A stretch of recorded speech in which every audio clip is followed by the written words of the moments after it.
Madame, mademoiselle, monsieur, bonsoir et bienvenue pour ce match. On est ravis de vous retrouver pour ce nouveau rendez-vous football dans un stade qui a de nouveau fait le plein. Un petit point météo, il se pourrait qu'il pleuve pendant cette rencontre, ce qui pourrait être synonyme de ballon qui fuse et qui accélère. C'est un enfer pour les gardiens, ça on sait, mais ça peut donner plus de spectacle pour vous, les téléspectateurs.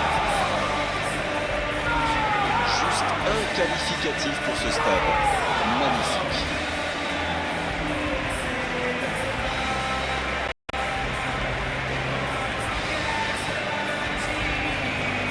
Tactiquement, l'entraîneur va donc aligner un milieu à 5 avec un seul attaquant. Vous savez, on pense souvent à tort que le 4-5-1 est un système très défensif.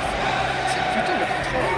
En fait, c'est une tactique très facile qui permet de passer très rapidement d'une configuration d'attaque à un système plus solide. Il faut avoir des milieux excentrés qui n'ont pas peur de faire les erreurs, et ça permet de mieux conserver le ballon et d'améliorer les transitions défensives.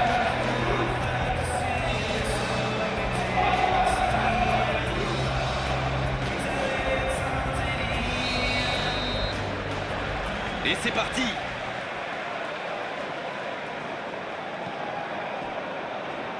Vanderson qui a un peu d'espace. Une longue passe vers l'avant. Diatta, c'est joué long. Un long ballon vers l'avant. Oh, j'en connais un qui attendait ce ballon. Quelle frustration quand même. Et la touche maintenant.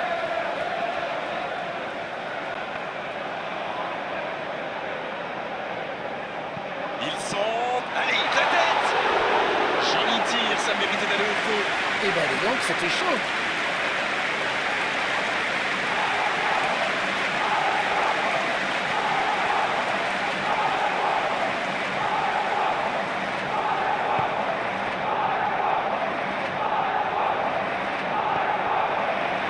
Le Racing Club de Strasbourg qui utilise ses latéraux quasiment comme des ailiers. Et vous pensez que c'est pour peser en attaque ou plutôt pour forcer les ailiers en face à défendre? Sans doute un peu des deux, Grégoire. Non seulement ils peuvent combiner avec les joueurs de couloir, mais en plus ça oblige leur adversaire direct à redescendre d'un cran. Plutôt malin.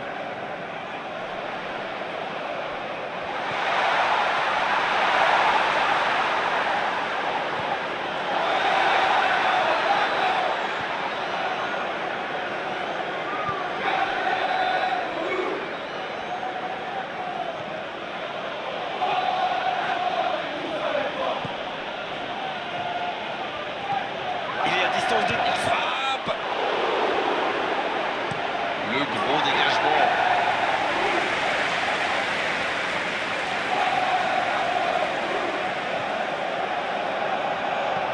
C'est osé, mais il était bien présent.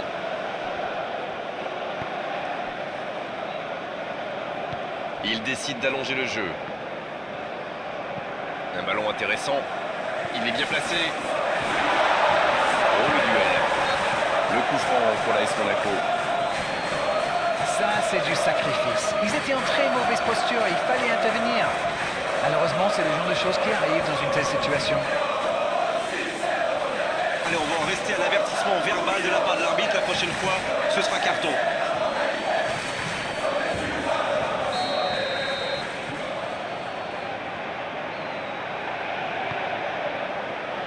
Bien, bonne intervention.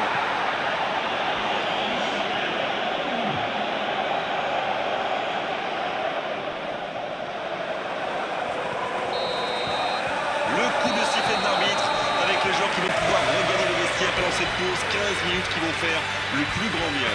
L'AS Monaco qui regagne les vestiaires sans avoir réussi à faire la différence dans ce match. C'est peut-être le moment de faire un peu de coaching. Aucun but marqué d'un côté comme de l'autre. 0-0 à la mi-temps.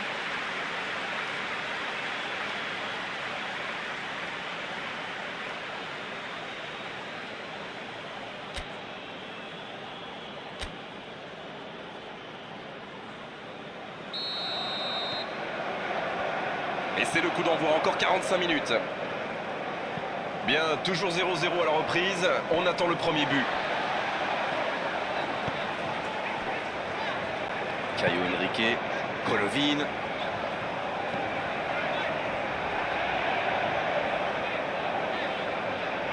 Et il ne résiste pas. Ballon perdu. Bien servi. Franc pour Strasbourg.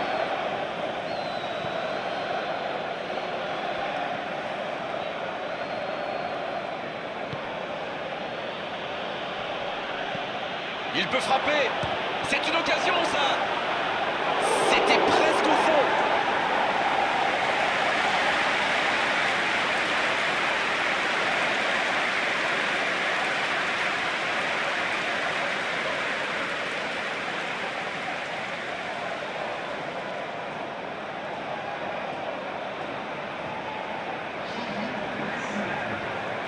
Changement, ou plutôt double changement, car les deux équipes font entrer du sang frais.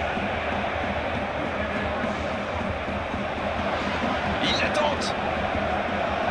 Oh, pourquoi pas, très fort, très loin, ça soulage.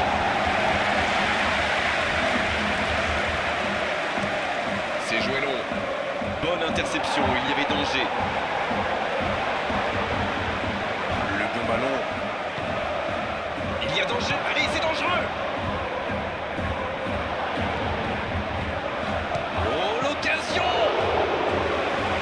Passe toujours pas. Ça ne me sourit pas pour le moment, mais c'est bien quand même. Il se procure des occasions, c'est le plus important. Bon, maintenant, il faut qu'il marque.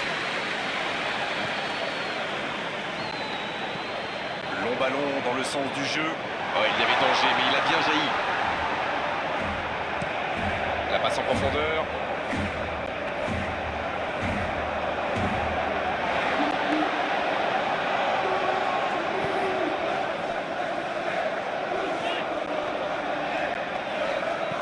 C'est joué long, c'est dangereux. L'ouverture lumineuse. Le bon drill.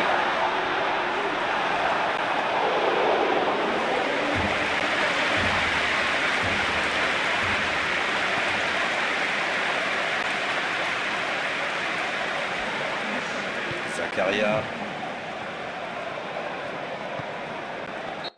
Et c'est le coup de sifflet final dans un stade qui gronde et qui trépigne. Les défenses ont été bonnes, les gardiens aussi, et les attaquants n'ont pas eu de réussite aujourd'hui.